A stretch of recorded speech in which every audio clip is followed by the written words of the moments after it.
Hey, Steven, guess what? I got a note from a listener whose wife listened for the first time, and man, did she have something good to say. I'll tell you on the show. I'll tell you. I'm gonna tell you, Steven. I'm gonna tell you. You know what's interesting, guys? Steven doesn't think I have a plan to start the show. I have a plan to start the show. I just don't share it with him. Exactly. Well, I can't share everything. I know what we're doing. Well, I don't.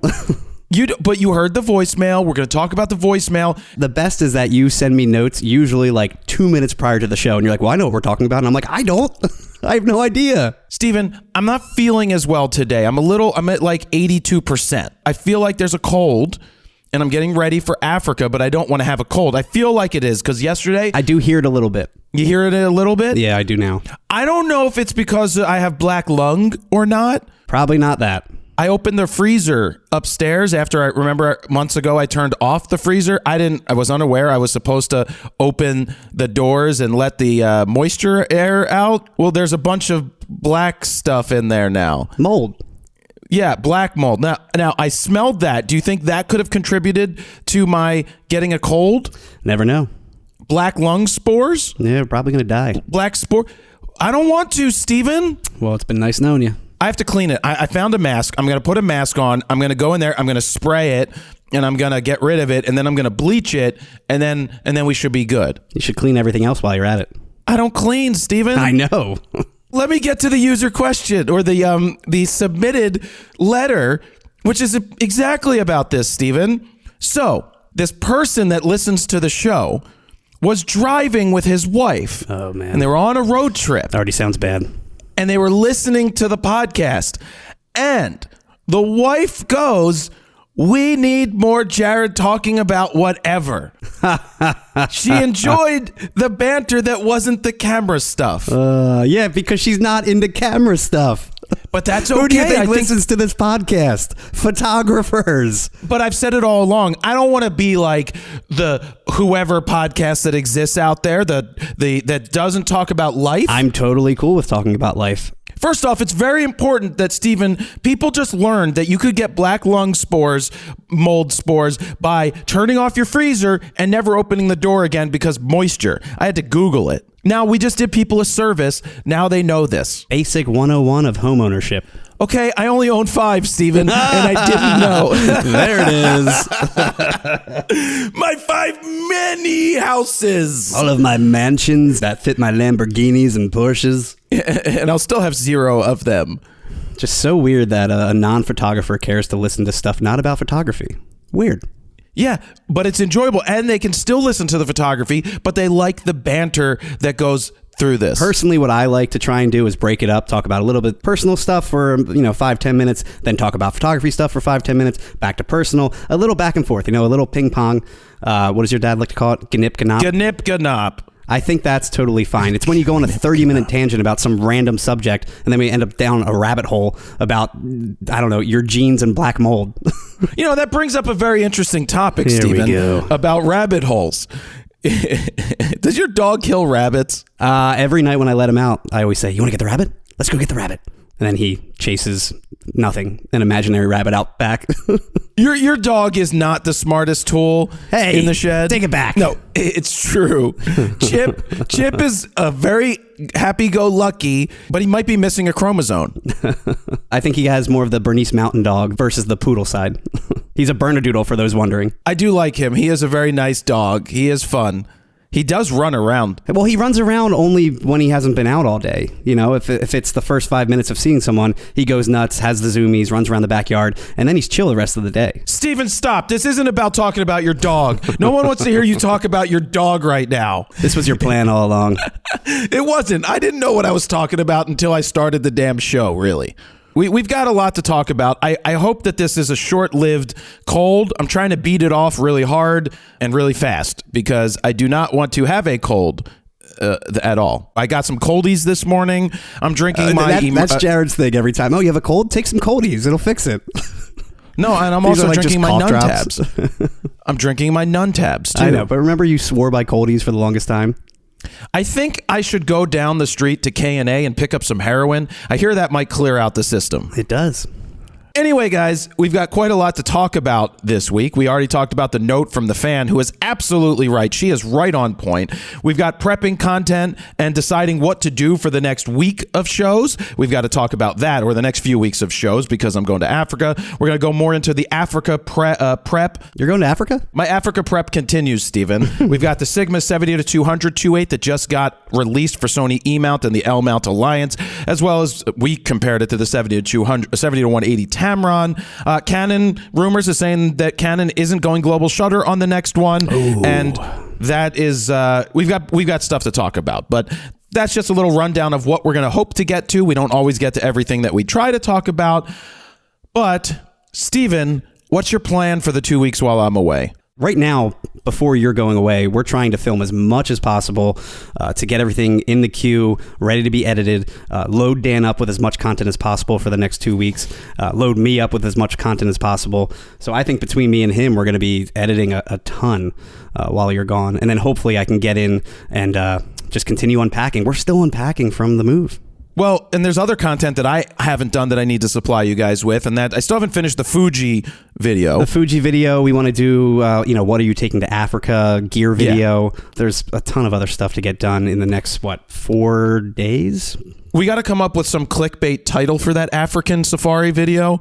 What I'm taking on my African photo safari. And then the thumbnail is me in a safari. Can you bring your safari hat in? And I think we should do it Mr. Beast style and put Africa in the background of it, however they do their thumbnails. I'm sure we'll figure out some type of super clicky thumbnail and title, and in the end, it'll either get 10,000 views or 100,000 views. Who knows these days? Speaking of hundreds of thousands of views, the 1200 millimeter lens, that's a pretty long vlog, by the way, at 22 minutes. That video is up to 250,000 views. It has that trajectory where it's climbing and climbing, though the watch time isn't the best. You can watch after 6 minutes, people bounce off of it. And this is why I never trust the 1 out of 10 scale that YouTube supplies you after the first 30 minutes to tell you how your video is performing, because that video was performing very poorly in the beginning. Was it? Yeah. I believe it was a 9 or a 10 out of 10, and then it skyrocketed the next week after. We really have to stick to our guns and try not to change titles unless we know it's a complete flop right out the gate. It's added 772 subscribers and 227,000 views. It hits the recommended feed, and I think it also gets people that are non-photographers interested because they see a giant lens in the thumbnail. Are you in the thumbnail on that one? No, just my long arm. Just your long arm.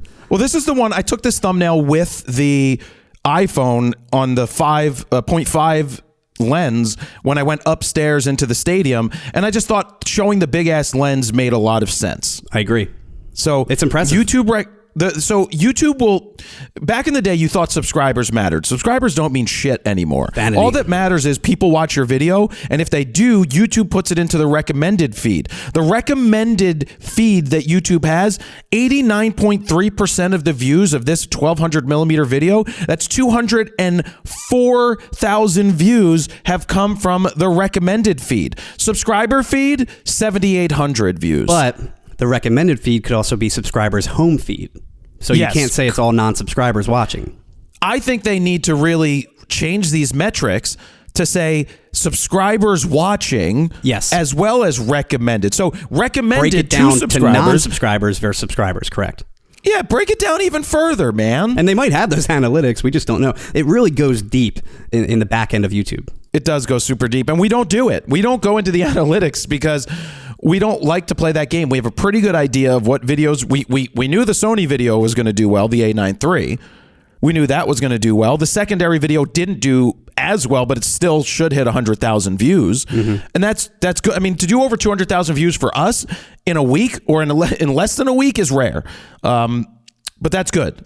That's just fine. And then you put up what we did yesterday was a 300, or 2 days ago, 300 to 8 versus the 100 to 300 Canon, and that's a long burn video. It still did 40,000 views, but that video is going to live on for a while. Yeah, and I'm actually probably the only person out there in the world that has used both actually used both and done a review on it, because you can't kind of do a review on it without using both. And you really wanted to compare it to the 100 to 300, which I get, but at the same time I don't get, because if someone's buying a 300 millimeter 2.8 E mount, that means they already are invested in the Sony E mount, and they're not going to be buying 100 to 300. But I see your point too, that if you don't have either system, I just don't think people are buying into a system based on these two lenses personally. I do. I think a sports shooter is looking for something like this that it didn't exist before. And the versatility, like I said, I will take the versatility of the 100 to 300 any day over the week, even though it's more expensive and more heavy than a fixed 300 at this point. And that's not to say, like, we always say that primes are the best of the best, right? I don't think you're going to see a difference between these two. You're going to get things that you would have otherwise not have gotten with the 300, and I'm going to take that versatility over just locking myself into 300. And I'm sure the Canon 100 to 300 takes a slight hit on sharpness based on how many elements it has versus a prime.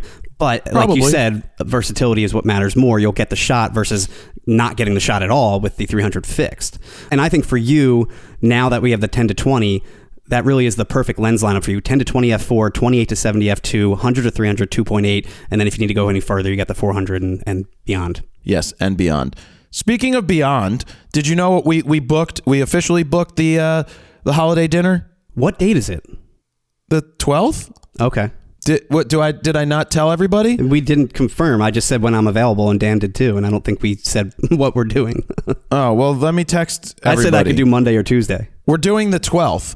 And we're not telling you fuckers where we're going. That's right. We don't want you showing up at our holiday dinner being like, I'm here for the FroKnowsPhoto dinner. No, you're not gonna do that. So attending this dinner, as of now, we've got Steven and his wife. We've got Dan, his wife, and his many girlfriends are not being invited. We've got Brandon and his wife from Alan's Camera, because I like to invite them. Oh, nice. And we've got me. I invited someone this year. Oh. They did say yes so far. That's good. Yeah, if I don't ruin it. If I don't ruin it, they said yes, they would be more than happy. It was like a prom proposal. I sent a video. Will you go to dinner with me? I was like, hey, I got holiday dinner coming up where I'm taking my friends out. My employees out. They're not friends. And we go ahead and and I have an empty seat because I don't have anybody that ever goes with me because I'm always single. Would you like to go with me? Well, you got about a month to not mess it up. I'll be in Africa for, the only thing that would mess it up is if I get eaten by a fucking lion, which we don't want to have happen. But I did tell Steven where the will is. Before you go away, you scare the crap out of me because you're like, this is where this is. If I die, this is where that is. This is where I'm like, dude, you're probably going to be fine. I'm sure you'll be fine, but you're scaring me. Here's the code to my the phone. Master code. You'll need that for getting to the all the passwords that I've set up. You will take over the business. My brother will take over this. I'm like, I don't need to know this stuff right now. You need to be aware of this stuff, Steven. Yeah, but it's I'm in an your adult. will, and whoever is in charge of that will tell me all of that information. Yeah, but you just have to understand that it's your choice if you want to keep the business running, which I would suggest you do because it's probably going to continue to make money. But with that being said, my cut of the presets need to go to my brother because that's what needs to happen. That makes sense. 12.5%. No. The tables have turned. I do suggest you keep running. I do suggest you do it in your own way, just like Steve Jobs would say. Steven knows photo.com. Steven knows what to do. You would still do it. People would still watch. They would still watch, and you'd still have a really nice business for years to come. Man, I wonder what I would do, though. I have no idea what I would do. You haven't thought about it? It would have to be a complete rebranding. Your face is literally the brand. That's okay. You can leave. The channel is called Jared Polin. Yeah, that's fine. You can still keep that, and you can be like, I'm now in charge because Jared's no longer here, and you could just say FroKnowsPhoto. It's fine. It can live on. It's like John Madden Football didn't change its name because John Madden died. Linus Tech Tips. He's got a ton of other hosts now that are part of Linus Tech Tips. So anyway, the will is there, Steven. So if Jared dies, I'm in charge. Well, then you guys can still go to dinner, but you just have to figure out how to pay for it. You'll have to get all those credit card bills taken care of, and keep the buildings and my many houses. Oh yes. My many, many houses, Stephen. Real estate king, Stephen Yeah, Eckert. it's pretty good. But I'm excited for dinner because I like going there to eat. So we're trying to figure out fix for next week. Next week is a holiday week, which we know that people do drive in cars and stuff during the holidays. We also know that generally during holidays, podcasts don't really do that well. Yeah. And I don't know that people follow up and listen. So I think every December, early January, we take a huge dip for about a month. I mean, the views go significantly down. Listens, I should say. Listens. Yeah, so I don't know, but there is a possibility for next week. So a lot of prep is going on, like Steven said earlier. We're making a lot of content, a lot of videos. We're trying to fill the box before I die in Africa. Fuck, I hope that doesn't happen. Shit, fuck. Don't have that happen, Steven. Are we still putting out those videos if you're not here? Yes, you still put them out, and then you make the most clickbait title. In memoriam. Here's a lens review. Goodbye, Jared. Oh, yeah. That's the good title. We should make it. I'm quitting photography because I'm dead. Because I'm dead. No, goodbye, Jared. And that's it. And then it comes up, and then you. I'm dead. I'm dead. This is so bad. And in the thumbnail, it's a tombstone. Or it's me getting eaten It's an by actual picture of your dead body. I mean, you could do that. Yeah, but you could do it, and that would be a really good... I'll put hashtag not clickbait. No, you can't do hashtag. It just has to be real. It would do a lot of views, Steven. Someone's gonna... So what I was thinking, and this isn't in my will, by the way. I don't... Like, one, I don't want to die. Two... Why are we talking about this? Because that letter that came in, that lady likes when I go off... No, that's not reason. But no, it's just where it's going. I don't have a burial plot, and I don't want to be cremated, but I don't want to die. I don't really give a fuck. Like, I don't understand being buried in a cemetery at this point. I want to be buried in my beautiful backyard and be a part of the lawn. And then Chip pisses all over your grave. Oh, is it Steven? Pee. I don't know. I don't know what, like, I don't know. I'm trying to say I'm not sure what you guys should do with me if this does happen. Like, I don't want to be buried in some ground and then no one's going to come and show up. Like, do you think I go see my mom's grave that often? Maybe once a year? Once a year, yeah. And then I get lost. I know she's in row like N. I park at row N, and then I try to find it, and then I break out Google to call the cemetery office to say, "Do you know where my mom is?" Which is what I said last time. I'm like, "Do you know where my mom is?" They're like, "Well, what's her name?" I'm like, "This is her name." They're like, "Well, where are you?" I'm like, "I see power lines. I hope she's not buried under the power lines because she already died of cancer once." Oh. And the lady, I'm like, "You can laugh. That's funny. That's funny. Gallows humor." Not doing it. Well, you're not doing what? Well, I did laugh, but... It is funny. It's funny. It's a good joke. If you can't laugh, then I don't know what the point of life is if you can't make fun of stuff. And that's where I don't say that other word. Careful. Jesus, man. Why are we going down this rabbit hole? But it is kind of funny. I usually go to see my mom around her birthday time. Not around her death time was the 13th. Her birthday, December, right? Yeah, it's on the tombstone. So I usually go there. It's around the holidays, so there's nothing going on, and it's hard to be a Jew on Christmas. So it's like, what else do you do on a nice day in December? You go out to the cemetery to cry for like 2 minutes, and then get back into your car. And do you know you remember Foursquare? Oh, yeah. What happened to Foursquare? You know how you used to check in and become the mayor of something? Yeah. I became the mayor of the cemetery. Oh. I checked in like 4 times in the cemetery, and it's like, congratulations, you're now the mayor of the cemetery. You're probably like, yes. It's like, wait a second. That was why I came, to be the mayor. Yes. I got the mayor. I'm number 1. Mayor. Mayor. What is that from?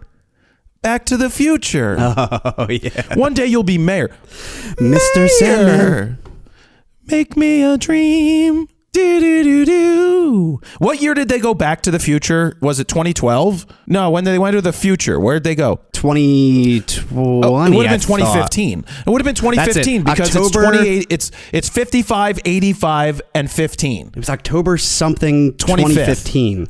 October 25th is Back to the Future Day, right? October 26th, 2015. What was the official Back to the Future Day? Ah, fuck. I was off by a day. Anyway, can we get back on topic, Steven? Oh, wait, no, it's October 21st, 2015. Ah, shit.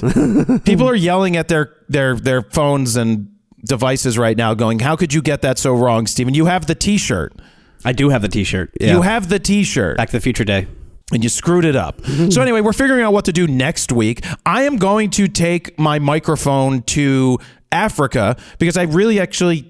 Sorry, I don't want to sound like a millennial or a xennial. I would like to make a podcast while there. The time in Nairobi is 8 hours or 7 hours ahead. So if we're done dinner, whatever our dinner is that night, then I could sit there in the tent or whatever I'm in, and if we have internet, I can try to do a podcast with Steven. I don't see it being a problem. I think you'll have enough internet. Even if worse comes to worse, you send an MP3 or something compressed over the air. I'm sure it'll be fine. Yeah. And I'll have my phone, so it's not like they don't have gigabit. Yeah, they have, or you can get a hotspot. Internet. Yeah. Well, Steven, we're going to be in the wildlife preserves. We're going to be out there in the jungle. And by jungle, I mean like not a jungle. Not jungle. Hey, my dad's calling. I think we should interrupt the show, Steven. Great. Yeah. Hi, Dad. We're on the show recording. Ah, very nice. What could I help you with? Just wondered how your bowling went last night. Yeah, That's all. I didn't contact you for a reason. Well, I figured that, so I didn't want to beat up on you too badly, but it couldn't have been that bad. No, it's not great. I'm costing our team many of victories by... I bowled a 225 on Saturday and a 211 on Saturday, and I bowled like a 174, a 160 fucking something, and a 1 shitty something. So just bad. Lots of splits, lots of 9 pins, lots of bad leaves, like leaving a 4-6. How do you leave 4-6? Oh, that's easy to leave a 4-6. You hit it straight down the middle. Well, that's not what happened. I whatever. I gotta go talk. That's the main way that you leave a 4-6 is when that's like a 4-6-7-10, which is you cut through the heart of the pins and that's it. I never leave 4, 6, 7s, and 10s ever. Never. I made some nice splits, but whatever. Okay. All right. So what are you taping this morning? We're on RAWtalk. We're doing the podcast. Ah, okay. So what's the main topic this morning? If I die in Africa, where my will is, and what Steven gets to do with the business. Oh, I thought you that's really an engaging conversation. Oh, see, he gets it. That's certainly a highlight of my existence is the thought of it. We don't know what to do with my body because I don't know what I want. So I don't know that I want to be in the ground, and I don't know that I want to be cremated. So I just don't want to die. How about that? Then why are we? I can understand you're making an outline and go here. If God forbid something happens, this is what I want done. I mean, I don't know why you're just talking about it. I mean, exactly. I mean, are you really that short of topics that this is what the day has come to? Excuse me, Mr. Polin gets it. We're going off topic here. This is okay. No, we're just talking. We're just talking about whatever we get to talk about. Did you go to school today? I'm on my way to class as we speak. What are you doing today in school? Thursday is Spanish day, so yes.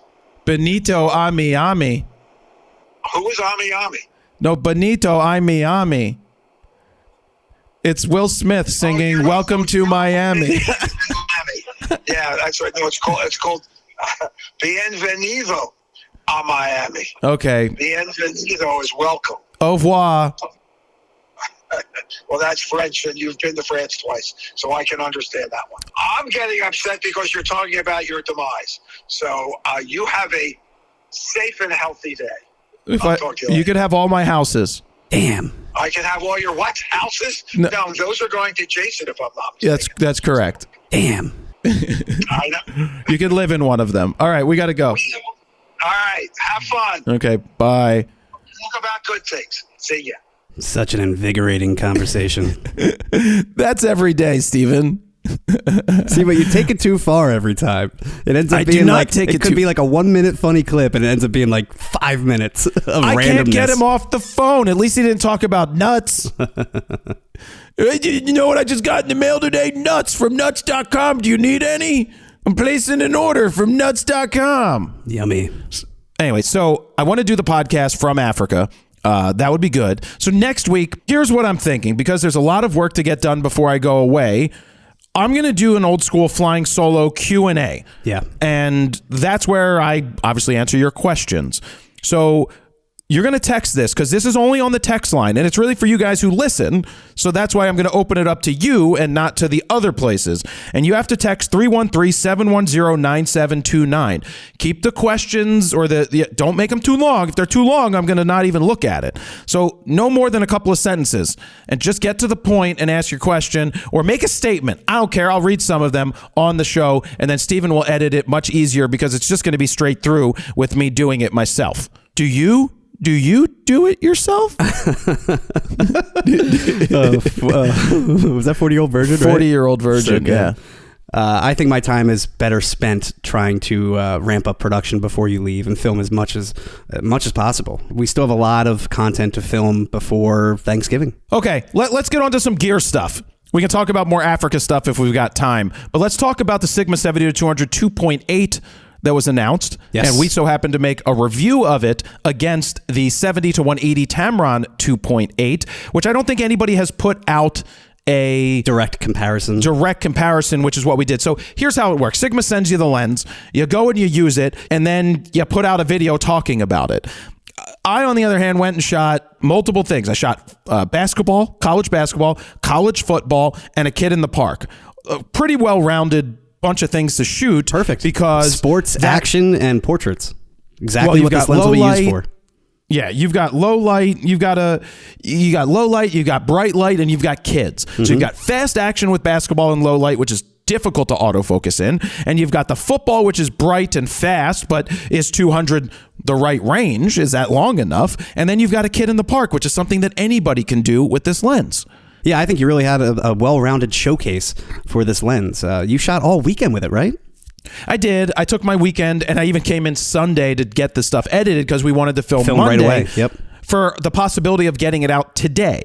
But we made the choice of just doing Photo News Fix today to get that out. Correct. With the lens in there. And then when Dan jumps on the editing for the next one, we'll get that out next week. Because this is a long burn video. Normally for these embargo type videos where we have to hit a certain date and we only have maybe a week with the product, whether it's a lens or a body or whatever it may be, I typically take them on. But again, my time is better spent trying to film as much with you before you leave. So we were going to hand it off to Dan, but Fix was kind of priority. And this will just come out Monday, Tuesday, something like that of next week. Which is maybe not the best because it's a holiday and people might not be working, but it doesn't matter. Lens reviews are more long burn, evergreen content. I mean, it's going to be more for searching. 50,000 views right off the bat, which is totally fine. And then in the end, it'll end up having 500,000, in a year or two. I think this video has the potential.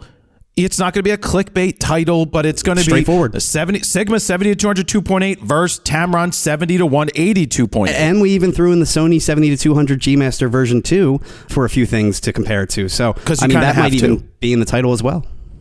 We might do that. Well, yeah, we took a bunch of different thumbnails to see what's going to work best. The crazy part is that you can literally buy both the Tamron 70-180 and the Sigma 70-200, and that equates to the price of the Sony 70-200 G Master version 2, $2,800. Which is insane. It is. You can buy pretty much the whole trinity of Tamron lenses, the 2.8 lenses, and it'll be about the same price as the 70-200 Sony. So let me tell you about my experience using both of these.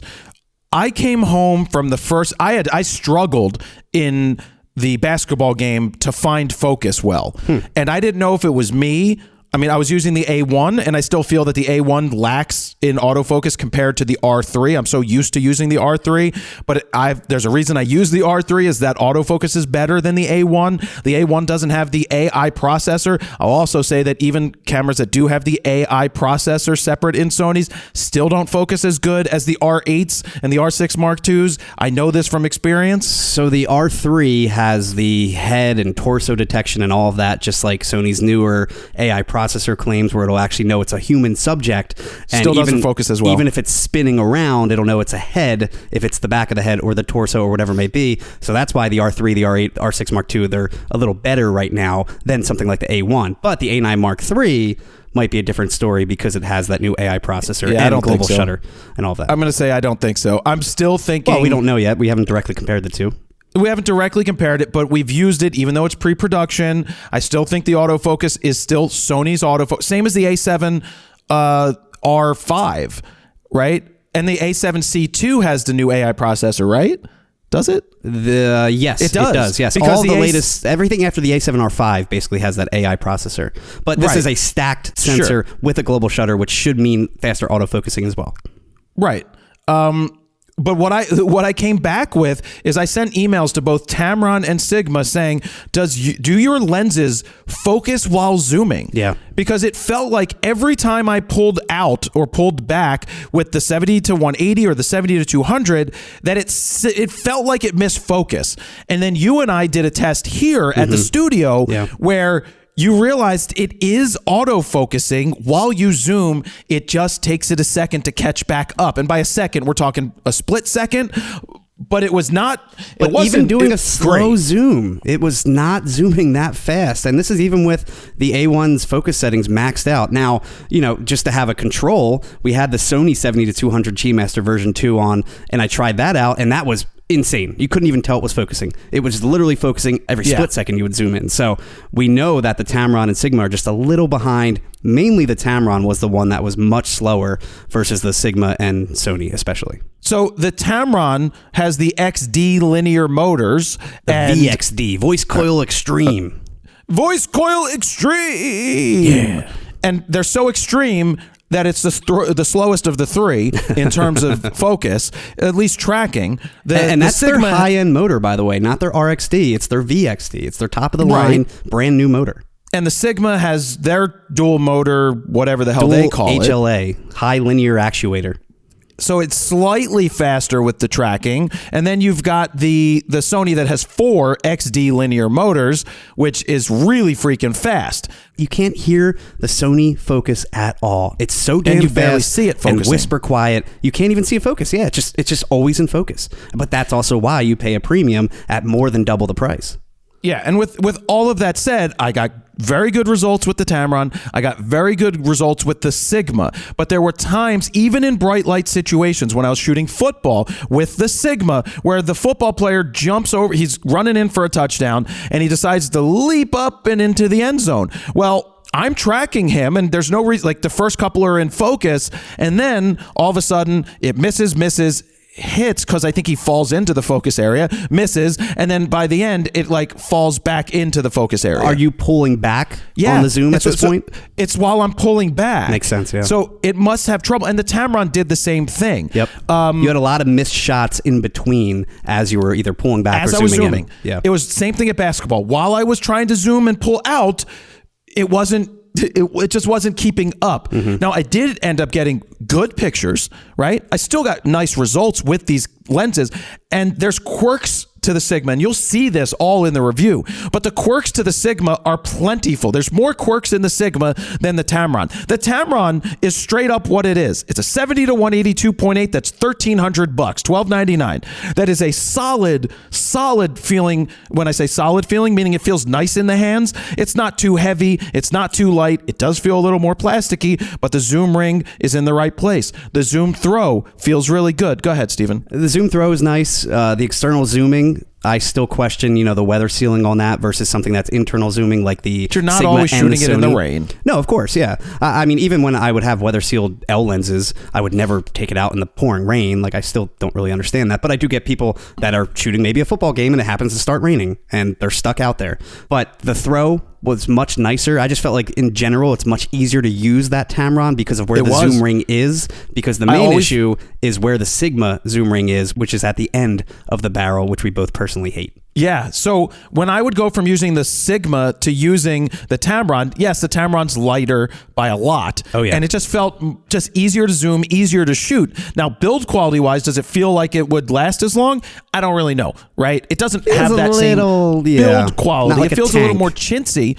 For example, the Sigma's 3 pounds, where the Tamron is a pound lighter or more than a pound. It's 1.9 pounds. So you're getting that tank-like feeling in the Sigma, that build quality, versus the little more on the cheap side feeling Tamron. But you get what you pay for because it's cheaper. Yeah, and with that, Tamron has made a choice to go with less expensive, a way to get people into 2.8s that are less expensive than the name brand and less expensive than the Sigma. And they wanted to go for that lighter and smaller feeling. All of their lenses are 67 millimeter in that 2.8 range, and they're compact, small, light. And I think that's what they're going for. Instead of where Sigma is trying to, I think, compete more with the G Masters, more with the first party lenses from Sony directly. So it all depends what you're going with. Do you want to go with that Sigma 14 to 24, 24 to 70, 70 to 200 Trinity, or do you want to go with the more odder focal length Trinity from Tamron, which is 17 to 28, 28 to 75, 70 to 200? 70 to 180. So 70 sorry, to 180 on the last I'm so one. used to 70 to 200. Yeah, we all are. And it's $3,100 for the Trinity for Tamron versus about $4,000 for the Trinity for Sigma. Now, granted, again, they're art lenses and everything on the Sigma side. I think you are optically going to have better images. But at the end of the day, can you really tell, No. And I think that's the main thing, is at the end of the day, you won't be able to tell. But I do know personally from using more, the 14 to 24, used it with Bernie on the road in 2019 because there was nothing as good as that Sony made. Then the 24 to 70 Sigma was better than the 24 to 70 version 1 that Sony had out. Now that the Sony version 2 is out, that thing is kick-ass. That's amazing. Yeah. And then, of course, the 70 to 200 back in the day from Sony sucked asshole with a capital A. That 70 to 200 original is garbage. The 70 to 200 version 2 is perfection. That's perfection. It really is. But a lot is. of people go with the Tamron because of the affordability, and I'm all for that. I'm all for anybody whose ability to save just a little bit more to get into a 2.8 zoom is much better off there than wasting money on some mega zoom that might be $400, $500, $600 instead of spending another $800, instead of a couple $100 and getting a 2.8 because the lenses hold value much longer. Now, image quality wise, I don't think you're really going to notice much of a difference between the Sigma and the Tamron. I don't. But the imperfections of the Sigma are just weird. Stephen already talked about the placement of the zoom ring. It's at the end of the lens. Nikon did that, and I yelled at them.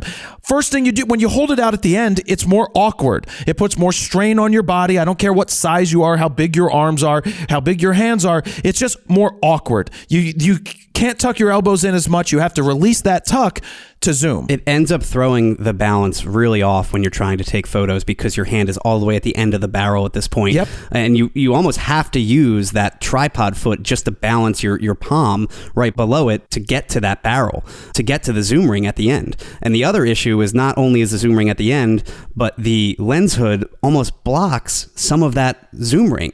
And it's a screw-on lens hood on top of that, which is very, very odd for a 70 to 200. Why have a screw-on lens hood, which now takes double, triple the amount of time to put it on? And if you're in a fast shooting environment, you want to be able to real quick throw it on, take pictures immediately. Now you're, screwing that on, and it's like, why? And more so, the covering of losing real estate on the zoom ring makes no sense. I say that it's like 1/6 of the zoom ring has been removed because of it's being covered. And that's the thicker part of the ring, too. And it's just a small zoom ring in general. I mean, the zoom ring itself is, 1.5 inches, give or take, where the Tamron is a good almost like 3 inches, the whole ring. It's disappointing that that's the decision they ended up making. Because besides that, we love it. Well, yeah, quality-wise, you're fine. When you take it out into the park, when you're going to do the everyday things that you use it for, photographing portraits, I think a 24 to 70 or 28 to 75 and then a 70 to 200 or 70 to 180 are the first two lenses that people should strive to have when they're starting out. Yep. The reason I suggest those is it gets you into a 2.8 all the way through, which is inevitably inherently going to make your images better, even if you don't know why. It's like when I started, and the first lens I ever bought on the Nikon was an 80 to 200 2.8. Did I know what I was doing? No, but I knew that I could set it to Running Man mode and it would stay at 2.8 for sports, and it just somehow gave me better results because the images had a look and I was able to not have to use faster speed film. And so the same thing applies here. I always recommend, if you can get the 2.8s to start, that 24 to 70, 70 to 200 range is great, and it's going to hold its value. You can sell it in a couple of years when you're ready to graduate to the Sony or whatever camera you use, and you can sell it to the next up-and-comer and still get most of your money out of it. Where when you get the variable apertures, you're just burning your money. It really is nice that you have these third-party options if you're on a budget and using a Sony camera, like something like the A7C II, you know, or even the A7 III from back in the day. Whatever Sony camera you're on, you now can buy, for example, again, the Trinity from Tamron for almost the same price as the 7200 G Master version 2.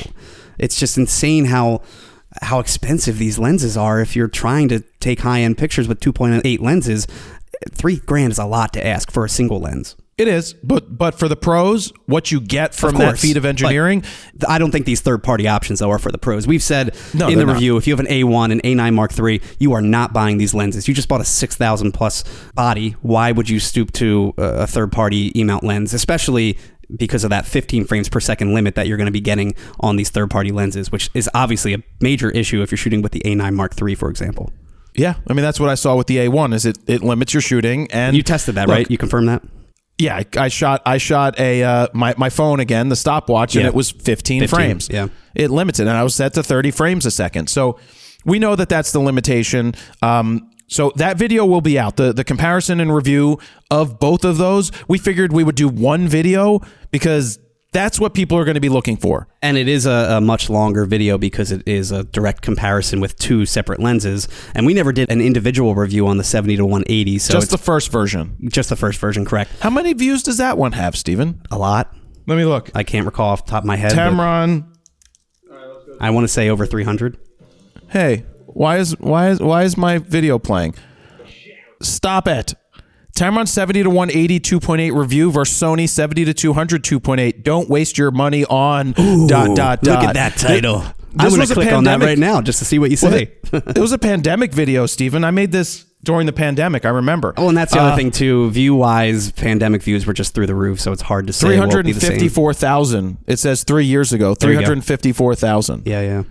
That's a lot. The third-party lenses, man, I think most people are probably searching for those. I think most people are on a budget in general. Wow. Yeah, because the Sony lens sucked ass back then. It did. That lens sucked. Holy shit, did that lens suck. And it wasn't nearly as sharp as the current 7200 version 2.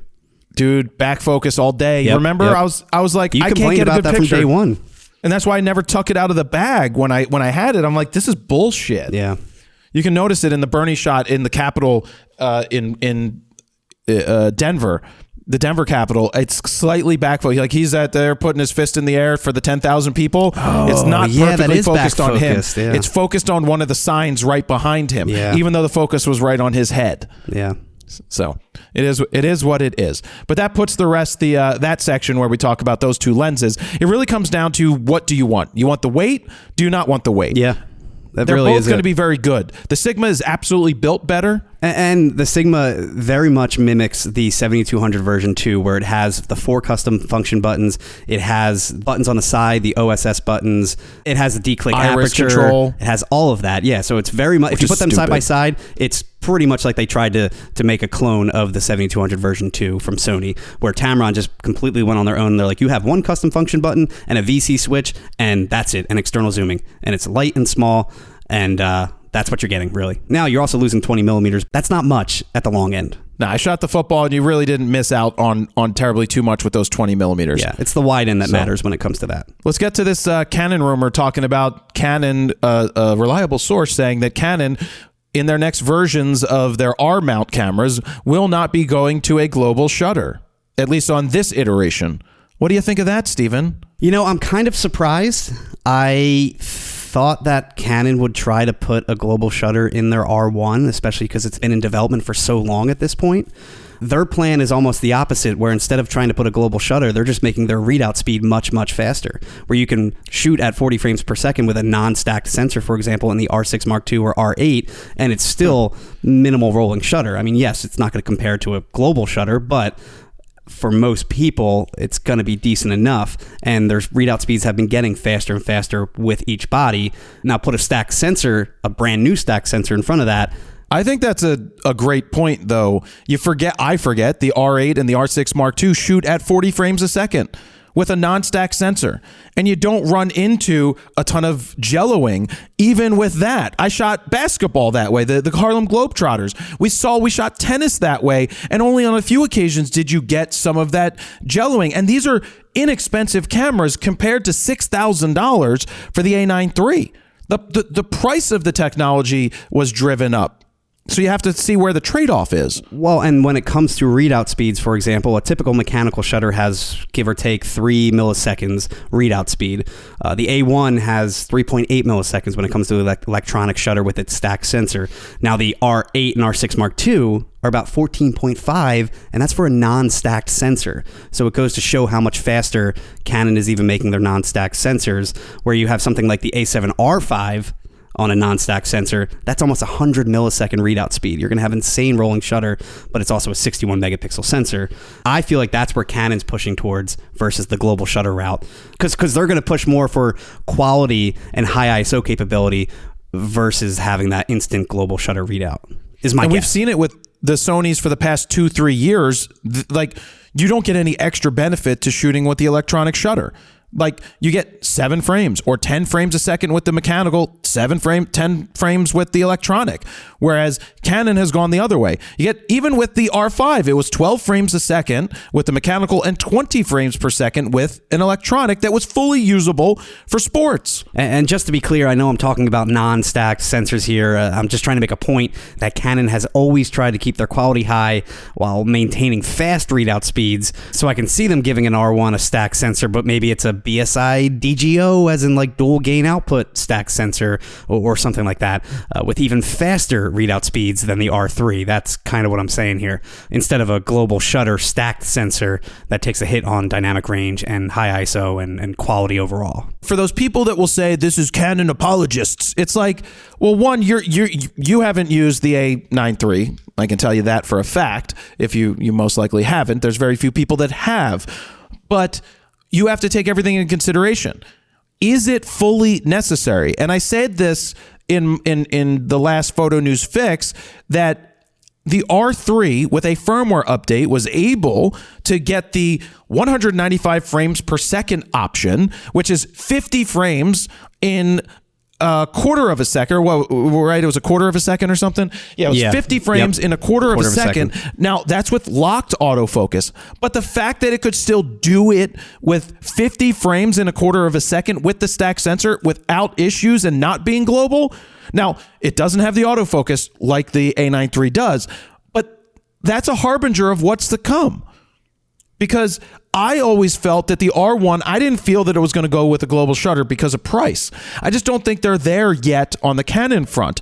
But they've done such a good job with their stacked sensors and the readout speeds that we've been talking about that I feel you're going to see 60 frames and 120 frames a second happening.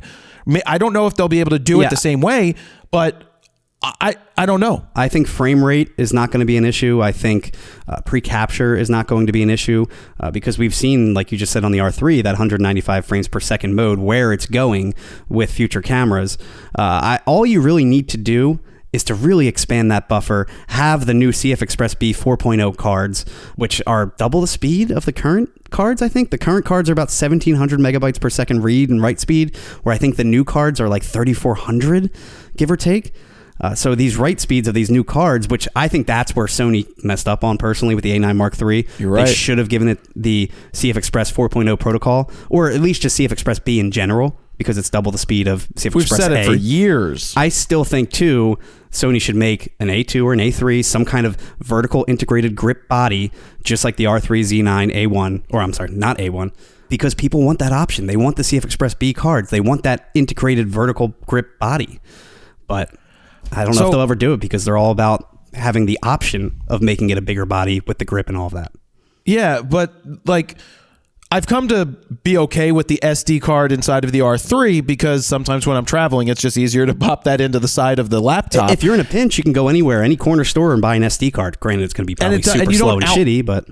Yeah, but you also don't outrun the buffer because it's only 24 megapixels. Yeah. So... But as you get into faster speeds, the 120 frames per second that's happening with that, I still think that the CF Express A cards are a mistake because of just the right speed. They're not as fast. And we demand as sports shooters or action shooters or taking advantage of this fast shooting, something faster. That's why the CF Express B cards are fantastic, and they've come down in price. We've got a bunch of them about to land here today from ProGrade Digital. They're the CF Express 4 B cards. So they're sending me a stuff for Africa to give to the other guys that are shooting. So being that there's a bunch of Sony shooters, they sent me a bunch of CF Express A cards, and I'll be giving those to some of the other shooters so that they can have the 160 gig versions.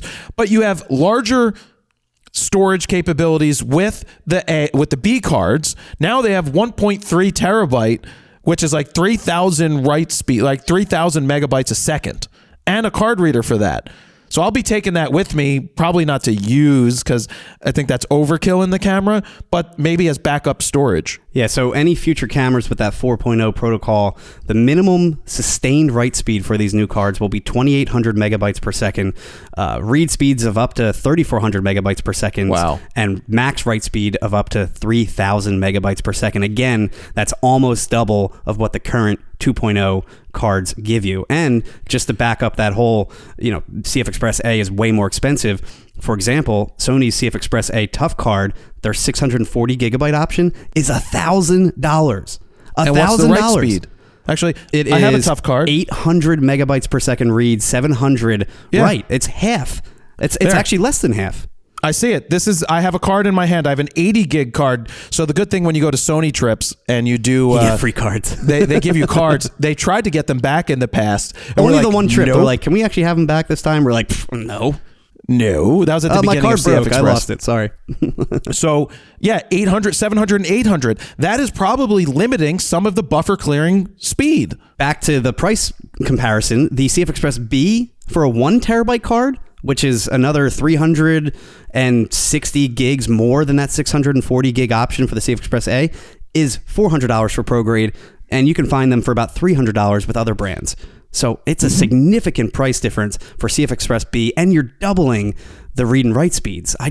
They're bigger, I get it, but I'd much rather have a bigger body with CF Express B cards than much slower, more expensive CF Express A cards. And you're looking at like $179 for a CF Express B card from ProGrade that's 512. Although, like you said earlier, too, though, I do really like that backwards compatibility with SD cards. It is nice to have that option built in. Sure. So I don't think Canon is going with global shutter anytime soon. I think you're probably 2 generations away, the new one that's coming, and then maybe a generation after that. I mean, you're talking 4, 5, 6 years down the road for another generation. Or maybe they're just like, it's not necessary. Or maybe they'll put it into a video camera first.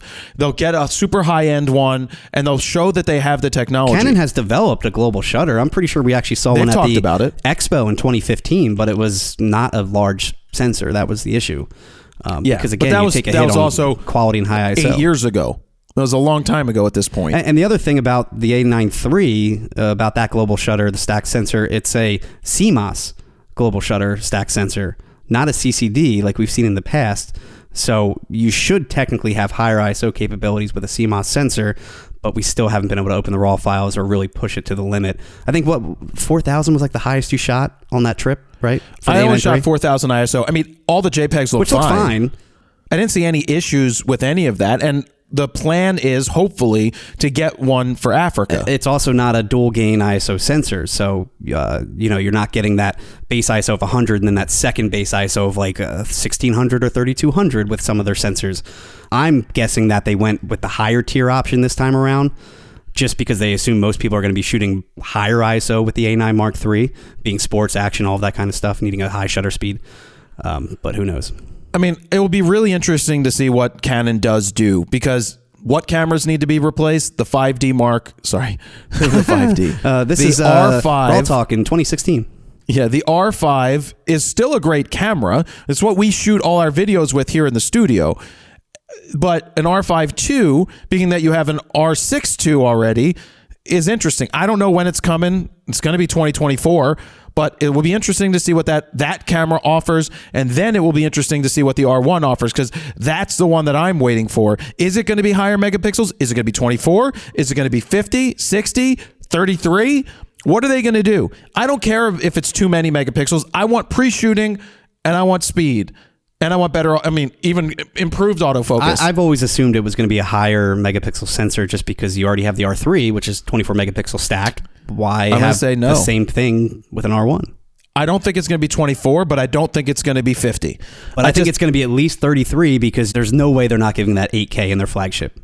Yeah, I just want to see, I will trade off megapixels for cleanliness. That's why the A1, you can't push it as far as you can push an R3. It's double the megapixels. Yeah. And you could shoot the R3 at 10,000 without a problem. Not that I try to do that, but I'll push it to 8,000 sometimes, and you're out there shooting, you're like, yep, no problem at all. You're not really wanting to push the A1 as far. But we've also heard that Canon has noise reduction built into their RAW files when you push that high ISO. So it's hard. I think you're going to get a sharper image out of the A1, but it's going to be noisier, where Canon might be a little less sharp but cleaner in high ISO. I haven't seen that myself. Well, we haven't done a direct comparison.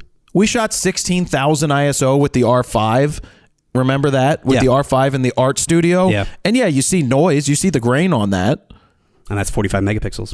And that was 45 megapixels. It held up well. And that was I was shooting the 14 to 24 f4. And that was shit lighting too. I know some people will do like a high ISO test with nice lighting. Makes a big difference when you have shit lighting high ISO.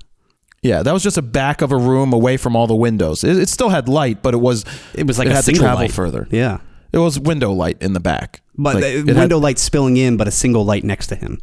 So that's what I think about that. I don't think it's going to be a big deal if Canon doesn't go with a global shutter. I know that the comment sections will light up, and then they'll be like, "You're a Canon apologist, backing up the money truck," and I'd be like, "No, I'm a realist. It's a camera that you're never buying anyway, so fuck you, right? Yeah, like, take that. Take that. Who owns 5 houses and is going to Africa, Steven? All right. Calm it down over there. That's something you would say about me." Anyway, so what we need from you, and by we I mean me, I need you to text 313-710-9729 with your questions for me to do the podcast for next week so that Steven could do all the editing and I can then get this done, and it won't take him as long to edit this, to make sure we do have a show next week during a holiday week. The plan is for me to answer all your questions, well, as many questions as I can to keep it reasonable, and then after that, if I can do a show in Africa, I will try and do that show. We'll figure out how to do it. So if something doesn't go right and I'm not on the show, there's that. And Photo News Fix, while away, is most likely going to be Dan. Someone's going to still need to write the thing. Cannot wait for that. I'm most likely still going to see if I can have time in Africa to write it. We'll see. I'm not planning on trying to do work, but if I can take that hour and send it in, I will. I will do an intro from Africa just so that I can send that back. But we'll see how Dan fares on this time trying to do Photo News Fix. And just remember, if it comes down to it, if we have to skip a week for either the podcast or Fix, it's not the end of the world. That's right, Steven. Not the end of the world. Now, if I never come home, it's a different story. In the FroKnowsPhoto. Oh, shit. I hope not. I think we'll be able to figure out how to do the podcast, even if you're in Africa and a little busy. Even if it's like an abridged version of RAWtalk, we'll figure it out and get people something to listen to. Can you hear me, Steven? I'm in Africa. You're going to be screaming because you're that far away. Well, maybe we'll have a special guest. I'll see if the special guest wants to come on and say hi to you. Oh, that we'll see. We'll see if that. I'm not going to talk about that, but maybe that would happen. I'd be like, hey, you guys want to say anything on the show? Oh man. Yeah, probably making fun of my packing. That's probably what will be happening. Definitely. So, all right, guys, this is episode, 77? 77. Of the rebooted RAWtalk. We appreciate you guys listening. We like the feedback that you send in, especially when it's about Jared going off the rails and liking that more. That's going to be it. I'm gonna wrap it up. Anything you want to say, Steven? That's it. If you don't hear me next week, I should be back the week after. All right, guys. Thank you very much for listening. Jared, PolinFroKnowsPhoto.com. See ya. Bye.